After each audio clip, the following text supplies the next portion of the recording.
երկար ժամանակ մտածում էի, որ ինչքան բան է փոխվել վերջին 2 տարվա մեջ։ Ուրեմն ուզում եմ անկեղծ լինենք, իմ մինչև հրաժարականի օրը, այսինքն 24 թվականի հունվար-փետրվար, Հայաստանի Հանրապետության կառավարության պաշտոնական դիրքորոշումն եղել բոլոր հանդիպումների ժամանակ, դեսպաններ կլինեն, նախարարներ, որ տեղի ունեցել էթնիկ զտում, Ադրբեջանը իրականացրել է էթնիկ զտում։ Ադրբեջանը ասում էր, որ մարդիկ իրենց կամքով են գնացել, կամ ինչպես Փաշինյանը հիմա արդեն սկսել ասել, փախել են, իսկ միջազգային տարբեր երեսպաշտ ստահակներ, ովքեր որ թաքուն Ադրբեջանի կողմից էին, բայց իբր նեյտրալ խոսում էին, պնդում էին, որ տեղի ունեցել էքզոդուս։ Անգլերենից եթե թարգմանում ես էքսոդուսը, նշանակում է, որ էլի իրանց կամքով գնացել են, պլյուս մինուս։ Որոշակի տենց դուրս են եկել, էլի, հա տենց գնա դուրս են եկել, հա։ Այսինքն դե բռնի տեղահանում, էթնիկ զտում չկա։ Հետո մի քանի ամիս առաջ Արսեն Թորոսյանը կառավարության նիստում հարց զեկուցելուց ասեց Լեռնային Ղարաբաղից տեղահանվածներ։ Ի պատիվ Նարեկ Կիրակոսյանի լրագրող, Նարեկը մոտեցավ, ես այդ մի եթերում դա ցույց եմ տվել։ Եվ Թորոսյան Արսենին ասեց, որ այս ոնց որ բռնի տեղահանված չեք ասում, չաթքի բռնել էր էլի պահը։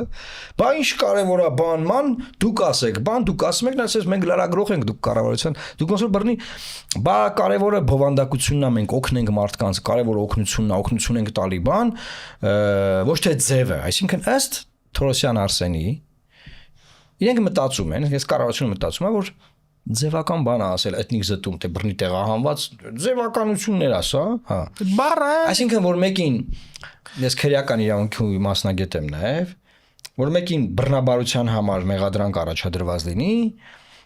քննիչը կամ մեղադրող կողմը կամ տուժողի կողմը, մենք դե տուժողի կողմից ենք ֆիքսի, մենք տուժողներն ենք, հայ ազգը, ասի ինչ որ սեռական հարաբերություն է եղել։ Որ ասեն, բա, այսինքն ոնց ինչ որ սեռական հարաբերություն, բայց դա բռնի է, չէ, բռնաբարություն է, ինչ որ սեռական հարաբերություն եղել, ինչ էական է, ոնց է եղել։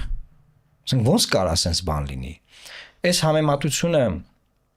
կարող է մեկնասի տեղին չի, բայց մեծ հաշվով այսօր բռնաբարվում է մեր մշակույթը Արցախում, ոչնչացվում է։ Ընդհանրապես էթնիկ զտումը ցեղասպանական գործողություն է, իսկ մենք գիտենք, որ հայոց ցեղասպանության ժամանակ նաև նման բաներ են եղել։ Եվ բերել այդ բարձր մակարդակը